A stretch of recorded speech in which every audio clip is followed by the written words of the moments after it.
Oi gente, o meu nome é Dagny Mas e esse aqui é o Sonhar Literário.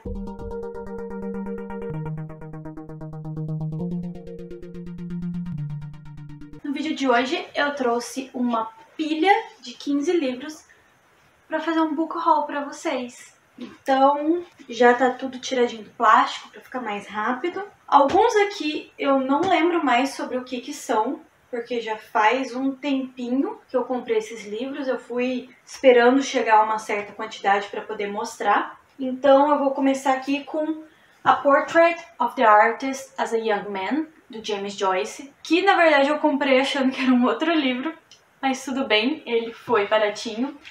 Eu comprei nessa edição da Wordsworth Classics, porque se olhar aqui atrás eu tenho alguns outros livros nessa edição que eu trouxe de Edimburgo. Eu não li ainda nenhum deles, mas enfim. Esse livro aqui ele é do mesmo autor de Ulisses. Ele é um autor irlandês. Ulisses é um livro tipo grandão assim. Então eu vou ler aqui atrás pra vocês que eu peguei a recomendação de um outro livro achando que era esse. Aí comprei e agora eu não sei sobre o que é. Então, essa novela é altamente autobiográfica e ela fala sobre a adolescência e a juventude de Stephen Dedalus, que reaparece em Ulisses e que vai vir a perceber que antes que ele possa se tornar um verdadeiro artista, ele precisa livrar a si mesmo de vários efeitos negativos da religião, política e da bigotria essencial do seu passado no final do século XIX da Irlanda. Escrito com toque leve, esse talvez seja o trabalho mais acessível do James Joyce. Então, também estou interessada. E, olha, vou mostrar para vocês aqui a diagramação dele é com letra Arial -10, uma letrinha minúscula. Ele tem daquelas introduções que são tipo texto de apoio, que tem vários outros textos citados para embasar, né? Tem bibliografia só da introdução e é isso aí. Ele é fininho, tem 200 e poucas páginas, então vamos ver, né? Quando que vai vir aí. Outro livro importado que eu comprei foi What Are You Going Through, da Sigrid Nunes. Esse livro aqui vai falar sobre os encontros cotidianos que a gente tem com outras pessoas. Eu vou ler aqui, porque eu não sei explicar certinho. Sigrid Nunes traz sua voz singular uma história sobre o sentido da vida, da morte e o valor da companhia. Uma mulher descreve uma série de encontros que ela tem com várias pessoas no curso da sua vida comum. Algumas, como uma antiga amiga que ela vai visitar em uma clínica de câncer, são pessoas que ela conhece bem. Outras são totais estranhos. Em cada um deles, ela encontra uma coisa em comum, uma necessidade urgente de falar sobre si mesma e de ter uma audiência para suas experiências. A narradora orquestra esse coral de vozes, na maior parte sendo uma ouvinte passiva, até que uma delas faz um pedido extraordinário, desenhando nela uma intensa e transformadora experiência própria. Com essa sabedoria, humor e brilhantismo, Nunes escreveu uma novela sobre a conexão humana e a natureza mutável dos relacionamentos nos nossos tempos. A história surpreendente sobre empatia e maneiras não usuais de que uma pessoa pode ajudar outra através das dificuldades. Esse livro oferece um retrato comovente e provocativo da vida como vivemos agora. Eu fui traduzindo enquanto eu li aqui, então talvez, né, não esteja muito bom. Mas olha, tem um gatinho na capa e a diagramação é bem tranquilinha. Por baixo da jacket, ele é um livro assim bem comunzinho, não tem nada demais. Eu já vi esse livro em algum lugar, eu não lembro onde. Eu peguei alguma indicação dele, mas eu fiquei assim bem interessada. Eu gosto dessa coisa assim de vida cotidiana, né? Faz a gente refletir um pouco, porque a gente infelizmente vive isso, né? Uma vida cotidiana sempre. Também comprei nessas promoções de importado Circo Mirandos, da Cassie Beasley. Esse aqui é um desses livros bem molinhos, esses infantos juvenis, então a diagramação é bem tranquila. E esse aqui é sobre um menino que o avô dele sempre contava pra ele sobre um circo. E ele achava que era só isso, assim, uma história que o avô contava. Até que um dia ele realmente encontra esse circo. E aí o misterioso Lightbender, o dobrador de luz, deve ser alguém do Avatar, que é o grande ilusionista do circo, ele tá devendo um milagre pro avô dele. E aí cabe esse menino cobrar esse milagre desse ilusionista. E assim, só de ser sobre um circo e ter magia já me conquista, né? Vocês sabem, quem me conhece sabe. O livro tem algumas ilustrações também. E ele tem uma continuação ainda. Mas eu acho que são só 2, ó. Aqui fala, mas eu não comprei o segundo ainda. Vamos ver. A página é levemente mais branca do que normalmente são esses paperbacks importados, mas não chega a doer o olho. Acho que talvez por causa da textura da página também. E aí, olha, esse aqui é o que eu tava mais ansiosa pra ver e mostrar no book haul. Aqui a gente tem Good Omens, do Neil Gaiman e do Sir Terry Pratchett. Apesar de aqui estar escrito em inglês, ele foi publicado pela Bertrand Brasil, então ele já está traduzido, até porque é difícil de tirar da caixinha. Esse livro em inglês estava uma fortuna, ainda bem que veio essa edição brasileira. Ó, a caixinha durinha, ai que prazer, dá um sabor, sabe? Olha, ele é capa dura, ele tem um brilhozinho aqui. E ele vem com marca-página e com um pôster desenhadinho que é a cena do final da série de Good Omens. Pode ser um pouco spoilerzinho pra quem não viu, mas não fala nada sobre a cena também.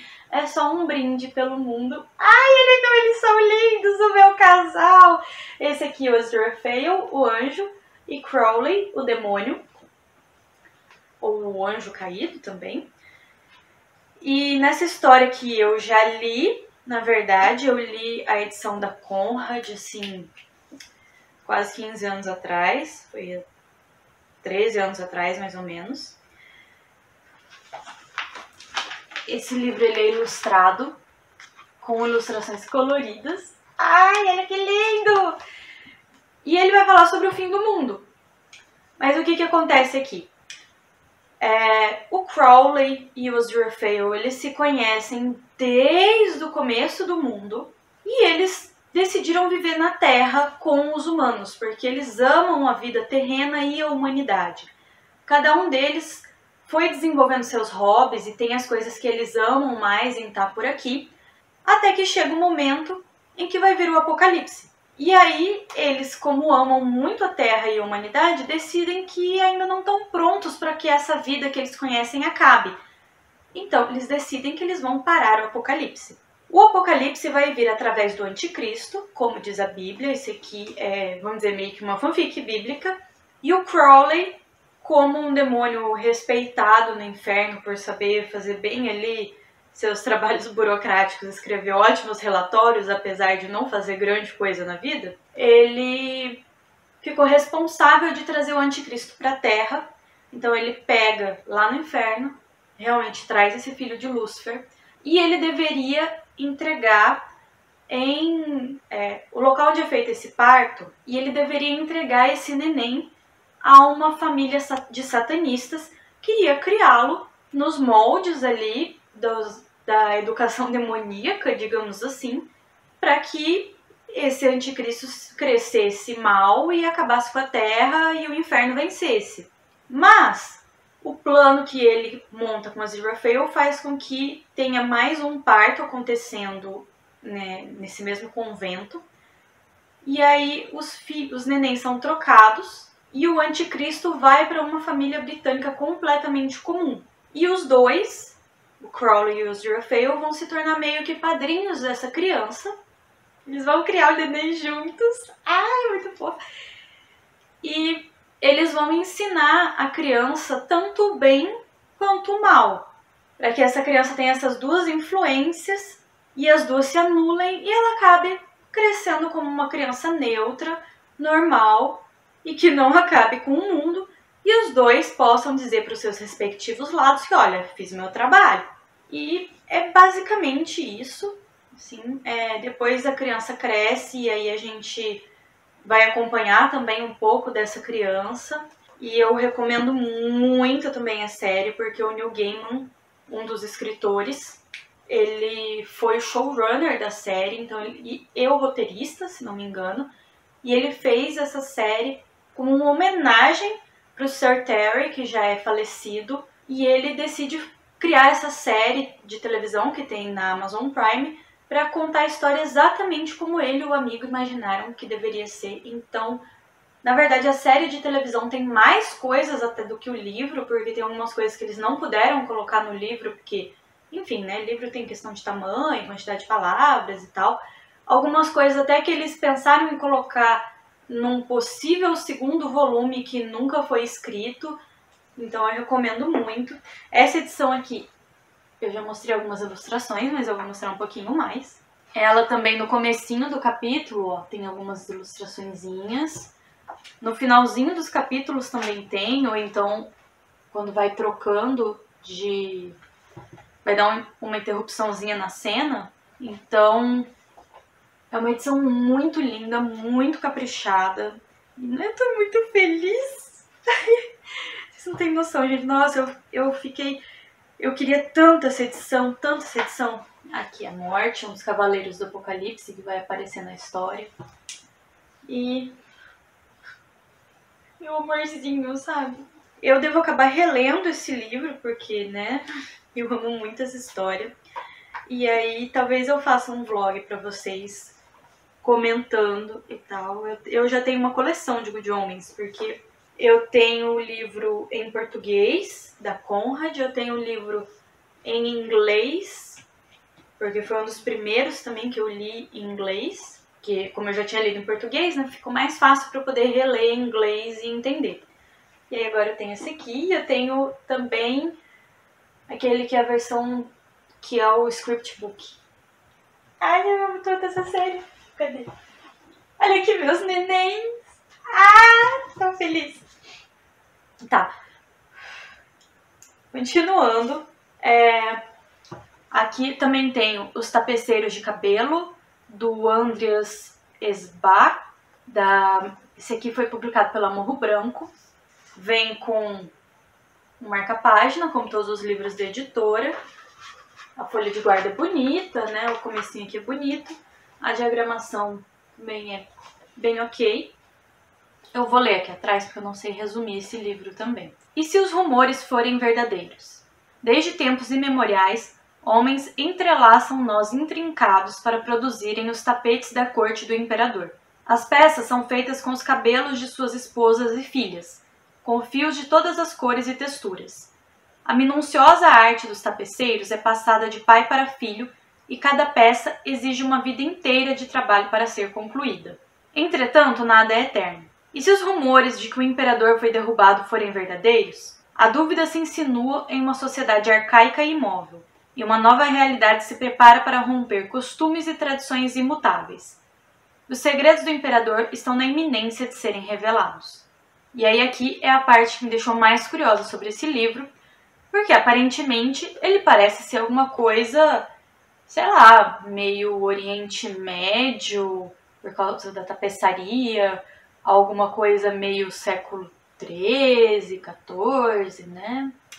Mas não, combinando uma brilhante construção de mundo com um irresistível senso de mistério, a aclamada space opera de um dos principais nomes da ficção científica alemã da atualidade é uma meditação convincente sobre a fé, o fundamentalismo e o significado da própria vida.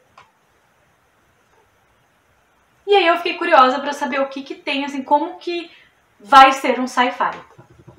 Aí aqui da Biblioteca Azul eu tenho O Gênio e a Deusa, do Aldous Huxley. E esse livro aqui é meio trapaça, porque eu já li ele. Abrindo uma página aleatória aqui para diagramação. Esse livro aqui foi o último livro que eu li em 2022, porque ele é um livro bem fininho, dá para ler em um dia, que foi o que eu fiz. E essa história é assim, Um senhor de seus 80 e poucos anos, ele está cuidando do neto e recebe a visita de um amigo, também idoso, mais ou menos na mesma faixa de idade, e eles vão conversar sobre o passado. E aí esse senhor ele vai contar para o amigo como foi na época em que ele era bem jovem, assim, tipo lá pelos seus 18 anos, mais ou menos, que ele foi morar com esse professor da universidade que dava aula para ele e a família desse professor.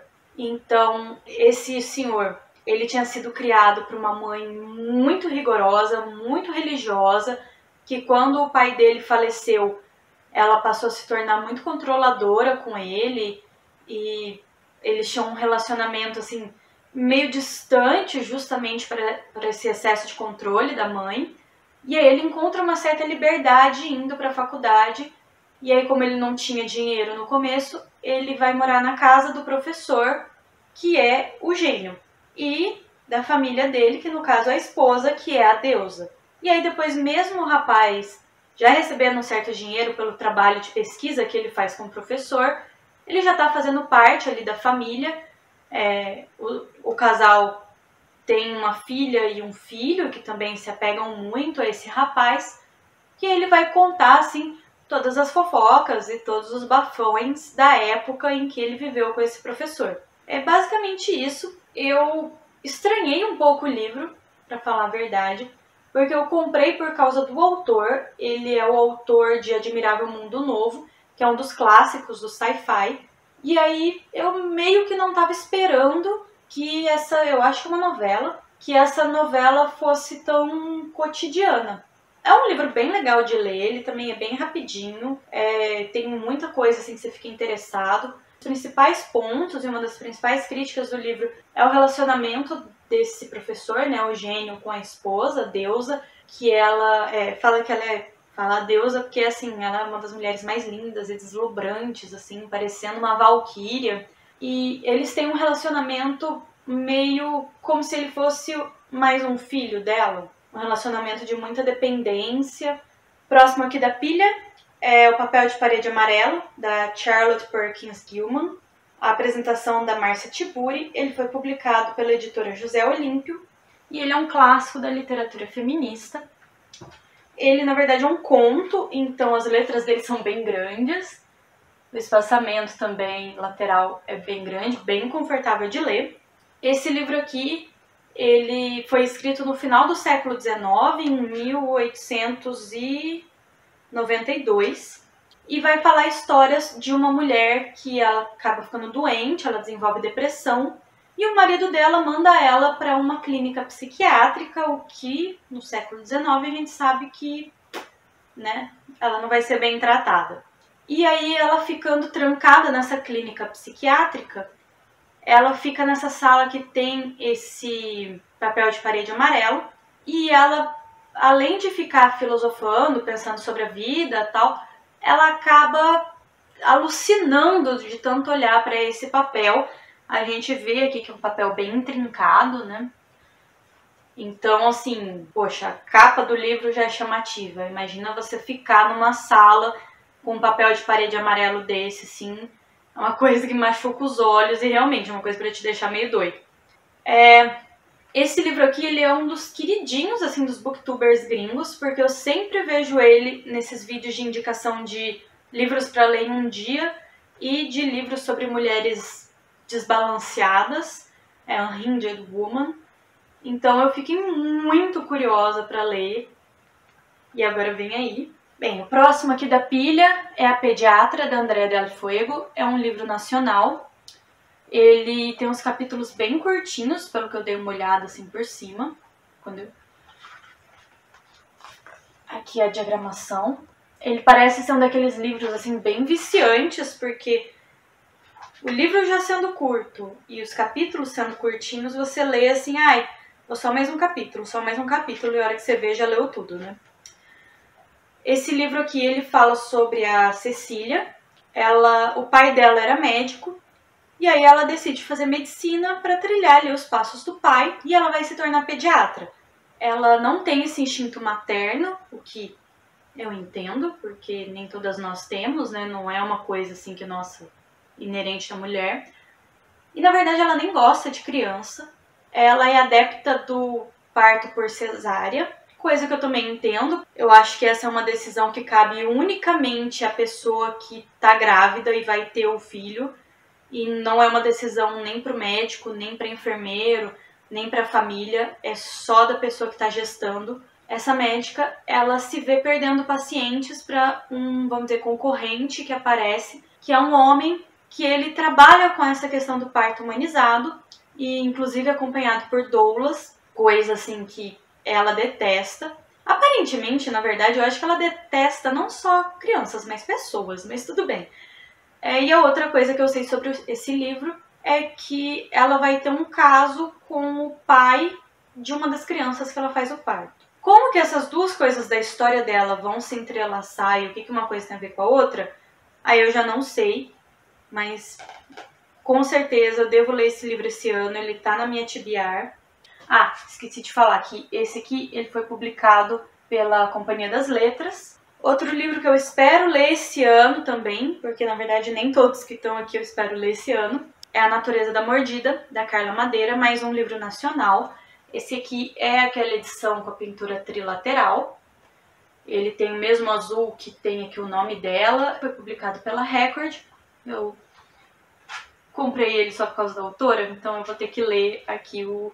Depois do arrebatador Tudo é Rio, Carla Madeira retoma em A Natureza da Mordida seu interesse profundo pelos conflitos humanos, agora com uma nova experiência de linguagem mais direta e sofisticada, porém tão envolvente quanto seu livro de estreia. O que você não tem mais que te entristece tanto? Saúde mental. Ai, fiquei triste. É com essa pergunta que Bia, uma psicanalista aposentada, apaixonada por literatura, aborda a jovem jornalista Olivia pela primeira vez ao encontrá-la sentada à mesa de um sebo improvisado. A provocação inesperada de uma estranha, capaz de ouvir como quem abraça, desencadeia uma sucessão de encontros marcados pela intimidade crescente, revelando aos poucos as histórias de cada uma. Nossa amizade começou assim, enquanto nos afogávamos, relata Olivia. Com alternância entre as vozes, a força narrativa objetiva, descritiva e linear de Olivia contrapõe-se às anotações esparsas de Bia, cujos fragmentos de uma memória já falha e pouco confiável conduzem a um ponto de virada na trama que irá revelar ao leitor eventos que marcaram o passado de cada uma, evidenciando o paralelo entre as diferentes formas de abandono sofridas e perpetradas pelas duas mulheres. Tá aí. É um tema que eu gosto muito. Fico feliz de ter comprado o livro, né? Fico feliz que o livro que eu comprei tem um tema que eu gosto, né? E, geralmente a gente espera uma coisa dessas. Aqui, como nos outros romances da autora, as personagens parecem saltar do papel para colocar o leitor diante de questões universais, como a incondicionalidade do amor, a força do desejo, a culpa e o esquecimento, a memória e sua dinâmica inescrutável com o perdão. Com extremo domínio da linguagem e narrativa singular e potente, Carla Madeira se reafirma como um dos maiores nomes da literatura nacional contemporânea. Eu já li Tudo é Rio, da mesma autora, que é um livro que divide opiniões, eu ainda vou parar para comentar sobre ele aqui no canal. Eu gostei, foi uma leitura muito fluida, que eu li durante a minha viagem para a Bienal, eu li quase todo ele no avião. Eu gostei muito quando eu li, mas depois mudei de opinião sobre algumas coisinhas, conversando com outras pessoas. Eu comprei véspera dela, mas eu ainda não li. Eu pretendo ler primeiro esse livro só porque ele é o mais recente, então acho que é melhor comentar com vocês primeiro ele e depois eu volto para o livro anterior. A capa desse livro eu imagino que deva ser o olho de uma pessoa, mas para mim esse é o olho de uma baleia. Com essa paleta de cores, nada me convence do contrário. Próximo livro aqui da pilha é Flores Feitas de Espinhos, da Gina Chen, pela editora Rocco. Ele tem uma diagramação bem normalzinha. O que eu sei aqui é que ele é um Enemies to Lovers. Ele veio com essa sacolinha, que eu ainda não sei o que eu vou pôr dentro. Achei meio pequena? Achei. Porque quando vem brinde, geralmente chama de eco bag. Pra mim, eco bag é aquela grande com alça pra você pôr compras dentro, né? Esse aqui não cabe nem o livro, mas tudo bem. Vou ver o que eu vou guardar aqui. Eu vou ler aqui também, porque tudo que eu sei dele é que é uma fantasia e um Enemies to Lovers. Vamos lá. Há sempre um preço a pagar por desafiar o destino. Violet é uma vidente e uma mentirosa que influencia a corte com profecias cuidadosamente formuladas, e nem sempre verdadeiras. Honestidade é para os otários, como o nem tão encantado príncipe Cyrus, que planeja destituí-la de seu cargo assim que assumir a coroa, no fim do verão, a menos que ela faça algo a respeito. Pegar o cara.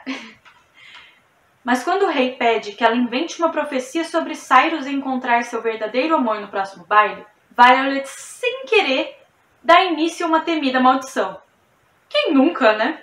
Eu não, mas sei lá, né? Quem sou eu para julgar? Que pode tanto destruir quanto salvar o reino, dependendo de quem o príncipe escolher como futura esposa. Acho que isso sempre depende, né? Ela, então, precisa encarar as próprias opções. Aproveitar a oportunidade de controlar seu destino a qualquer custo ou ceder à perigosa atração que vem crescendo entre ela e Cyrus. Sua esperteza pode protegê-la das tramas mais cruéis da corte, mas não pode mudar seu destino. Conforme a linha entre ódio e amor se embasta, Violet deve desvendar uma terrível teia de enganações para salvar a si mesma e ao reino, ou condenar a todos. Então tá, né? Eu gosto de uma fantasia com enemies to lovers. Eu acho, assim, que dá um temperinho, assim, no romance. Eu não sei se é de uma série. Se alguém souber, me conta aí. Eu espero que não. Depois aqui temos As Sereias de Titã, do Kurt Vonnegut. Olha aqui. Também a diagramação foi publicado pela editora Aleph. Assim, eu não lembro direito o que é. O que eu sei desse livro é que tem alguma coisa sobre um cara ter um filho fora da Terra. Mas eu vou ler aqui então. Winston Niles Rumford é um magnata ousado e cheio de estilo. Tão ousado e tão cheio de estilo que se perdeu numa viagem espacial e foi desmaterializado junto com seu cão Kazak. Tadinho do cachorro, o que o cachorro tem a ver com isso? Peraí, eu tô um pouco impactada com o cachorro. Ele levou o cachorro numa viagem espacial? Por quê, cara? Não, tadinho do cachorro. Tô impactada. Tá. Foco. Agora, a cada 59 dias, Winston e Kazak se materializam por algumas horas na mansão em que costumavam morar. Que faz muito sentido, né? Está. As aparições atraem centenas de curiosos, mas a entrada na mansão é estritamente proibida. Por isso, Malak Constant, um famoso milionário de Hollywood, fica surpreso ao ser convidado para uma visita à mansão Rumford. Lá, ele recebe uma bizarra profecia do próprio Winston Niles Rumford. Malak viajará até uma lua de Saturno chamada Titã e terá um filho com ninguém menos que a esposa de Rumford. Quando eu li a sinopse na Amazon, eu achei que o cara ia ter um filho com uma alienígena. Talvez isso seja menos pior. Entrelaçados em um futuro indesejável, Malak e a Sra. Rumford vão atravessar o sistema solar, viver uma guerra sem propósito e até participar da criação de uma nova religião. Em uma de suas melhores sátiras da sociedade, Vonnegut apresenta ao leitor uma trajetória sarcástica e imoral que questiona a existência do livre-arbítrio. Eu provavelmente estou lendo o nome desse autor errado, mas... Então, seguindo no sci-fi, e eu espero que sem nenhum problema com os cachorrinhos, também da editora Aleph, eu comprei o box da Ursula K. Le Guin. Eu nunca li nada dessa autora, então eu já fui direto no box, porque expectativas foram criadas. O box, ele é firme, mas nem tanto. Então, por favor, não colocar peso em cima. Os dois livros que vêm são capa dura. Na verdade, compensa mais comprar o box, comprar eles separados. Os dois livros são Os Despossuídos e A Mão Esquerda da Escuridão. Essa aqui é a diagramação. Eu achei um pouquinho apertada, confesso. Eu achei também que a letra talvez pudesse ser um pouquinho maior, mas eu acho que isso é mais problema do respiro, porque se olhar bem, o respiro lateral aqui, ele é bem pequenininho. Ele é costurado, capa dura. Eu não lembro mais sobre o que são esses livros. Eles são clássicos da literatura da ficção científica.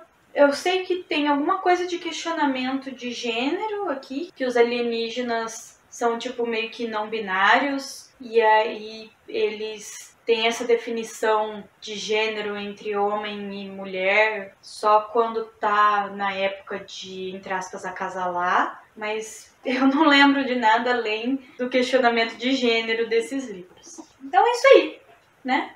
Temos um clássico e quando eu ler e souber sobre o que é, eu volto aqui e comento pra vocês. É porque, como ele é capa dura e atrás só tem blurbs, né, que só comentários de outros autores, não tem sinopse aqui, vou ficar devendo. Mas é um box bonito, parabéns pra gente pelo box bonito. O próximo aqui é Within These Wicked Walls, da Lauren Blackwood. Eu não lembro também do que é. Eu comprei porque ele estava no clube da Reese Witherspoon, então eu vou ler aqui para vocês. Ele é uma fantasia meio gótica, que tem alguma coisa com castelo. Andrômeda é uma Deptera, uma exorcista contratada para limpar no sentido tipo de fazer um descarrego, defumar, as casas de mal olhado. Ela seria contratada, isso é, se sua mentora não a tivesse despachado antes que ela pudesse conquistar sua licença. Agora, sua única esperança de um trabalho estável era encontrar um patrono, alguém rico e com boas conexões individuais que vai dar um voto de confiança em suas habilidades. Um sugar daddy.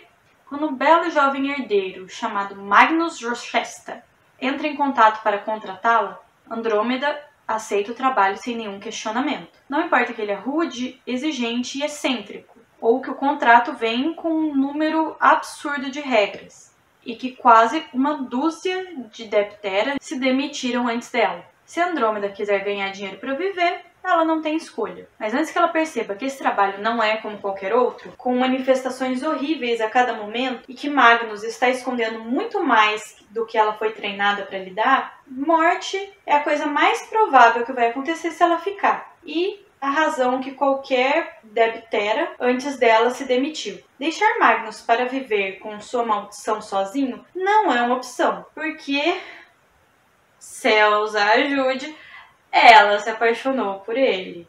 Então, blá blá blá, romance.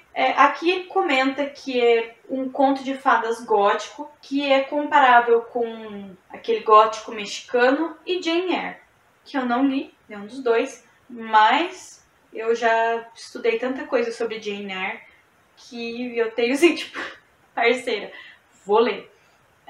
Tem um sistema mágico intrincado, uma heroína de cor e um romance de deixar o coração batendo rápido. Parece ser um volume único. É nisso que a gente coloca as nossas esperanças. Ui! Por quê? Porque o segundo que eu tenho aqui, Evermore, da Sarah Rowland, publicado pela editora Morro Branco e que depois que eu vi que a Amazon me mandou com um machucadinho, tem aqui o marcadorzinho. Esse aqui é o segundo de uma série, eu acho que é uma de duologia. Olha, aqui a diagramação. E assim, sinceramente, já faz um tempinho que eu comprei o primeiro, eu não li e eu não lembro mais direito sobre o que é. Então, eu não vou ler aqui para vocês, eu vou pegar o primeiro e eu vou ler atrás do primeiro porque não faz sentido eu ler só sobre o volume 2 para vocês, né? Então, vou mostrar aqui o volume 1. Eu sei sobre esse livro, pelo que eu me lembro, é alguma coisa de usar o tempo como uma moeda e o tempo de algumas pessoas está se esgotando. Assim, se a gente for ser sincero, a gente vende o nosso tempo quando a gente está trabalhando. Então, tecnicamente, nosso tempo também é uma moeda. Mas aqui acho que tem alguma coisa mágica envolvida, senão seria só uma crítica ao capitalismo, não seria uma fantasia. No reino de Sempera, sabe o que isso é traduzido? Tipo, sem pera, pera, sem pera. Acho que não, né? Não é possível que seja uma piada tão ruim quanto que eu acabei de fazer. Agora eu quero me esconder por causa disso. Os ricos controlam tudo. Até o tempo. No reino do Brasil também. Tá bom. Desde a era da alquimia e da magia, horas, dias e anos são extraídos do sangue e vinculados a moedas de ferro. Agora, aristocratas como a família Girling prosperam por séculos, enquanto os pobres sangram até morrer. E ninguém guarda mais rancor deles do que Jules Amber. Uma década atrás, ela e seu pai eram serviçais em Everless, a propriedade feudal dos Girling, até que um fatídico acidente os obrigou a fugir. Agora, desesperada para ganhar mais tempo, Jules precisa retornar a Everless em meio às preparações para o casamento de Rowan, o mais jovem Lord Girling, com a filha da rainha. Provavelmente ela vai se apaixonar pelo jovem herdeiro, porque, né? Entre a inesperada bondade de Rowan, a crueldade de seu irmão Liam e os terríveis rumores que rondam a rainha, Everless traz mais tentações e perigos do que Jules jamais imaginou. As histórias de sua infância começam a ganhar outro significado, revelando um passado que ela mal reconhece e uma rede de nefastos segredos que podem mudar seu futuro e o curso do próprio tempo para sempre. Aqui a gente vê os 2 volumes, né? Eu já tinha Everless, que foi o que eu li pra vocês, e chegou como se fosse um recebido, né? Eu comprei Evermore também. O último livro, então, aqui desse unboxing é Prazer em Queimar, do Ray Bradbury. São histórias de Fahrenheit 451. Eu confesso que eu li Fahrenheit 451? Não. Tenho aqui? Tenho. É o primeiro passo. Mas não li ainda. Vou dizer as piores palavras de toda a história. Eu vi o filme. Na verdade, eu vi os 2 filmes. Porque um deles eu acho que é um filme dos anos 80. Alguma coisa assim. Eu vi um filme bem antigo, naquela estética de sci-fi com monitor de tubo. Então, eu vi esse filme quando eu estava no ensino médio, que a professora de literatura passou pra gente. Então, eu sei que Fahrenheit 451 é a história de bombeiros, mas que nesse mundo, bombeiros não apagam o fogo. Eles colocam fogo em livros, porque livros são objetos muito perigosos, porque, né, palavras são coisas muito perigosas, podem trazer muitas ideias, podem fazer muitas cabeças, e nesse mundo as pessoas, elas ficam muito alienadas só assistindo o que seria, entre aspas, uma televisão do governo. E aí a história de Fahrenheit 451, ela segue um desses bombeiros que ele, enquanto tá ali nesse trabalho de colocar fogo nos livros, ele vai ficando meio curioso, assim, de mas por que a gente põe fogo nesses negócios? Sabe por que esse troço aqui, cheio de pagininha, é tão perigoso? Por que essas pessoas que são a resistência e guardam bibliotecas escondidas, por que elas se dão tanto ao trabalho, sabe? Se elas também vão morrer por estarem guardando esses troços, que são os livros. E aí ele um dia, assim, vai pegar, né, um livrinho pra ler. E, enfim, não vou contar toda a história, mas é sobre isso, essa distopia. Óbvio que a gente já viu em vários lugares, tanto censura a livros. E aí aqui são histórias, assim, contos que se passam no mesmo mundo. Quando Hitler mandava queimar livros em praça pública em Berlim, Ray Bradbury tinha 15 anos. Como autodidata, percebeu que os livros, seus professores, estavam em perigo. Anos depois, este luto se transformou em uma ideia: escrever sobre uma sociedade em que os livros fossem proibidos e os bombeiros, em vez de apagar o fogo, recebessem a missão de incinerá-los. Em 1951, com um livro já publicado, Bradbury escreveu o conto O Bombeiro, concebido em 9 dias em uma máquina de escrever alugada para uma revista literária. Tomado por um impulso criativo, deu vida a outros contos, todos com temática semelhante dentro do mesmo universo. É o caso de O Pedestre, um manifesto pela liberdade, cuja ideia surgiu a partir de uma abordagem policial que o autor sofreu, ou Muito Depois da Meia-Noite, narrativa que guarda mais semelhanças com a estrutura final de O Bombeiro e também de Fahrenheit 451. Em Prazer em Queimar, histórias de Fahrenheit 451, estão reunidos 13 contos, além de 3 histórias bônus posteriores, que prefiguram o clássico da distopia. Escritos durante o período de marcatismo, a sistemática perseguição do governo americano a potenciais inimigos ideológicos durante a Guerra Fria, e em meio ao surgimento da televisão, esses contos se tornaram histórias raras e desconhecidas do grande público. Com brilho e pulsão próprios, cada conto ilumina um aspecto do caminho do gênio criativo e dá pistas sobre o processo de escrita de um clássico de todos os tempos. Eu comentei que eu assisti 2 filmes. O segundo, ele é um filme de dos anos 2010, deve ser tipo de, sei lá, de 2014.